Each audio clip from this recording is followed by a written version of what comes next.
যদি আলস্যেরও কোনো স্তর থাকতো তাহলে এই লোকটি শীর্ষে থাকতো। সকালে ঘুম থেকে উঠে চোখও পুরো খোলে না, বিছানা থেকে গড়াগড়ি খেয়ে নিচে নামে, তারপর চোখ না খুলেই দাঁত মেজে ফেলে। প্যান্ট পরতো হাতে স্পর্শ করে না, হালকা এক ঝাঁকুনিতে প্যান্ট নিজেই উঠে যায়।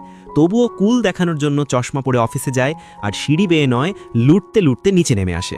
কেউ বলে এই অলস মানুষ তাদেরকেই টার্গেট করে যারা নিজেদের শরীরের যত্ন নেয় না। যারা মোবাইলে ব্যস্ত থাকে তারা তো এর উপস্থিতিতেই ভয় পেয়ে আশ্রয় চায়।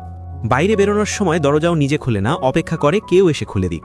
তারপরে লুটতে লুটতে রাস্তায় নামে, রেলিং পেলেই সেটার অপর দিয়ে ফিসলে নামে, ঘাসের ওপর গড়াগড়ি খায়। তবুও তার জামা কাপড়ে একটিও ছেড়ে না, কাপড়ের মান সত্যি অসাধারণ। এভাবে গড়াতে গড়াতে সে অফিসের গেট পর্যন্ত পৌঁছে যায়। ক্লান্ত লাগলেই সেখানে একটু বিশ্রাম নেয়, ব্যাগ থেকে একটা ড্রিঙ্ক বের করে, কিন্তু ঢাকনা খোলা তার কাছে যেন এক রহস্য।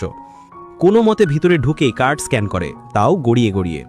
অফিসে পৌঁছে প্রথম কাজ বিশ্রাম নেওয়া, তারপর এক কাপ দুধ চা অর্ডার।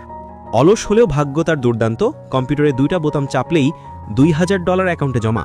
মিটিংয়ে অন্যরা মাথা খাটায় আর সে ঘুমায়, কিন্তু ঘুম থেকে উঠে যখন কথা বলে তখন সোজা মূল বিষয়ে আঘাত করে, সবাই মুগ্ধ হয়ে যায়। এমনকি বাথরুম যাওয়ার ক্ষেত্রেও সে অলসতার নতুন উচ্চতায় পৌঁছে গেছে, যেখানে কেউ যেতে পারে না।